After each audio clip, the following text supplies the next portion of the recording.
KaraokeBooks. Mansfield Park. Written by Jane Austen. Audiobook.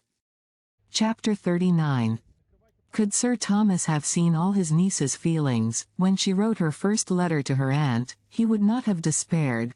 For though a good night's rest, a pleasant morning, the hope of soon seeing William again, and the comparatively quiet state of the house, from Tom and Charles being gone to school, Sam on some project of his own, and her father on his usual lounges, enabled her to express herself cheerfully on the subject of home, there were still to her own perfect consciousness many drawbacks suppressed. Could he have seen only half that she felt before the end of a week, he would have thought Mr. Crawford sure of her, and been delighted with his own sagacity. Before the week ended, it was all disappointment. In the first place, William was gone.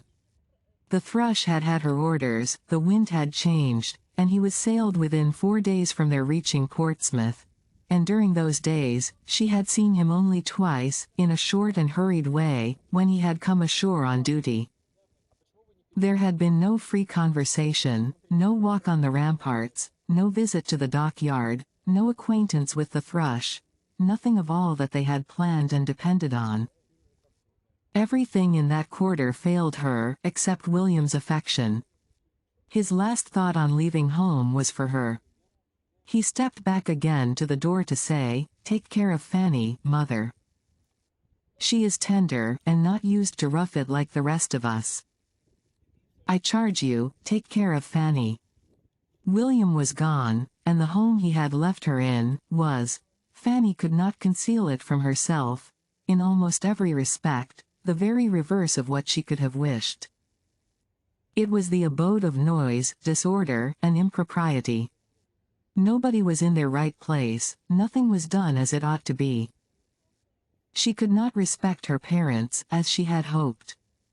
On her father, her confidence had not been sanguine, but he was more negligent of his family, his habits were worse, and his manners coarser, than she had been prepared for.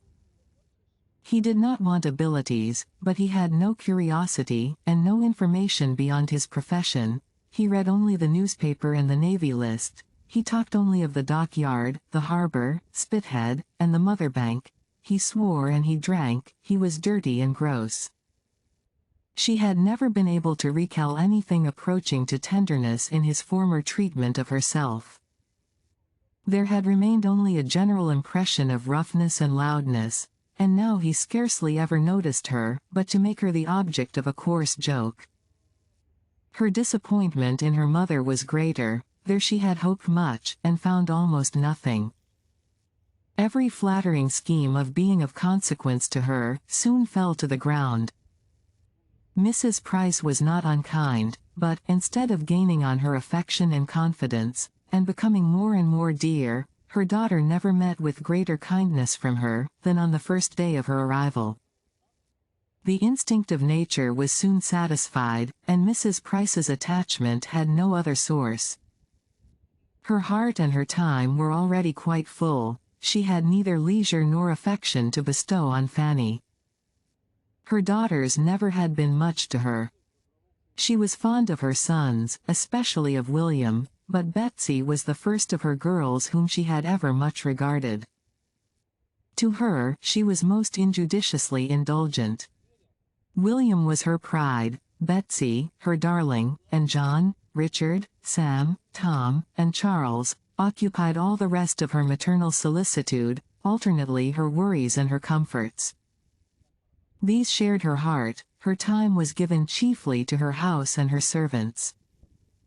Her days were spent in a kind of slow bustle, always busy without getting on, always behindhand and lamenting it, without altering her ways, wishing to be an economist, without contrivance or regularity, dissatisfied with her servants, without skill to make them better, and whether helping or reprimanding, or indulging them, without any power of engaging their respect. Of her 2 sisters, Mrs. Price very much more resembled Lady Bertram than Mrs. Norris. She was a manager by necessity, without any of Mrs. Norris's inclination for it, or any of her activity. Her disposition was naturally easy and indolent, like Lady Bertram's, and a situation of similar affluence and do-nothingness would have been much more suited to her capacity than the exertions and self-denials of the one, which her imprudent marriage had placed her in. She might have made just as good a woman of consequence as Lady Bertram, but Mrs. Norris would have been a more respectable mother of 9 children on a small income. Much of all this, Fanny could not but be sensible of.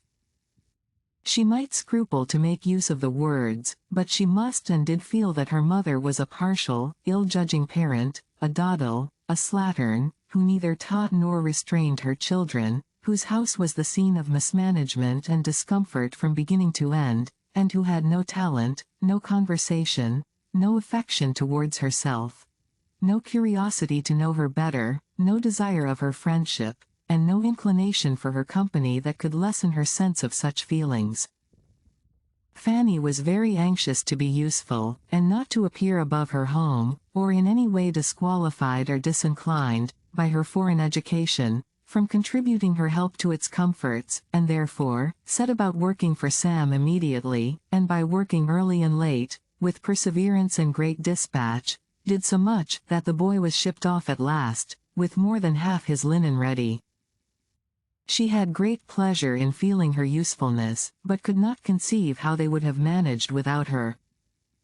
Sam, loud and overbearing as he was, she rather regretted when he went, for he was clever and intelligent, and glad to be employed in any errand in the town, and though spurning the remonstrances of Susan, given as they were, though very reasonable in themselves, with ill-timed and powerless warmth, was beginning to be influenced by Fanny's services and gentle persuasions, and she found that the best of the 3 younger ones was gone in him, Tom and Charles being at least as many years as they were his juniors distant from that age of feeling and reason, which might suggest the expediency of making friends, and of endeavoring to be less disagreeable.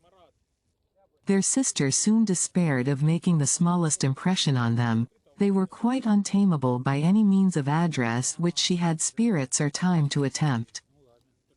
Every afternoon brought a return of their riotous games all over the house, and she very early learnt to sigh at the approach of Saturday's constant half-holiday.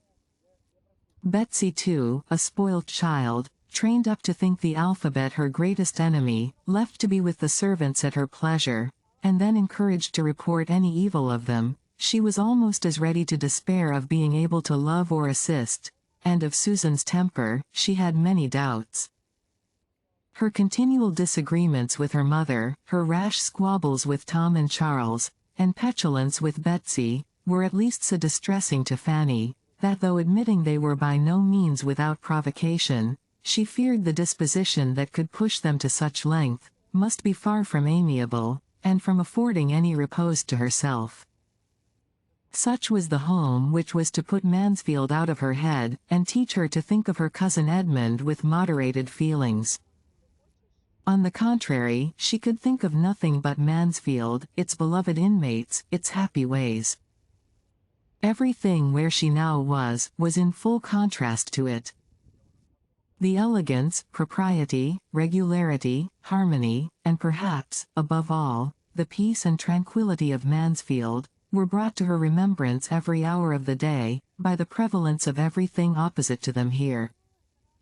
The living and incessant noise was to a frame and temper, delicate and nervous like Fanny's, an evil which no superadded elegance or harmony could have entirely atoned for. It was the greatest misery of all. At Mansfield, no sounds of contention, no raised voice, no abrupt bursts, no tread of violence was ever heard. All proceeded in a regular course of cheerful orderliness. Everybody had their due importance. Everybody's feelings were consulted. If tenderness could be ever supposed wanting, good sense and good breeding supplied its place, and as to the little irritations, sometimes introduced by Aunt Norris, they were short, they were trifling, they were as a drop of water to the ocean, compared with the ceaseless tumult of her present abode. Here, every body was noisy, every voice was loud, excepting, perhaps, her mother's, which resembled the soft monotony of Lady Bertram's, only worn into fretfulness. Whatever was wanted, was hallooed for, and the servants hallooed out their excuses from the kitchen. The doors were in constant banging, the stairs were never at rest, nothing was done without a clatter, nobody sat still, and nobody could command attention when they spoke. In a review of the two houses, as they appeared to her before the end of a week, Fanny was tempted to apply to them Dr. Johnson's celebrated judgment as to matrimony and celibacy, and say, that though Mansfield Park might have some pains, Portsmouth could have no pleasures. If you liked what you heard, please subscribe to the channel.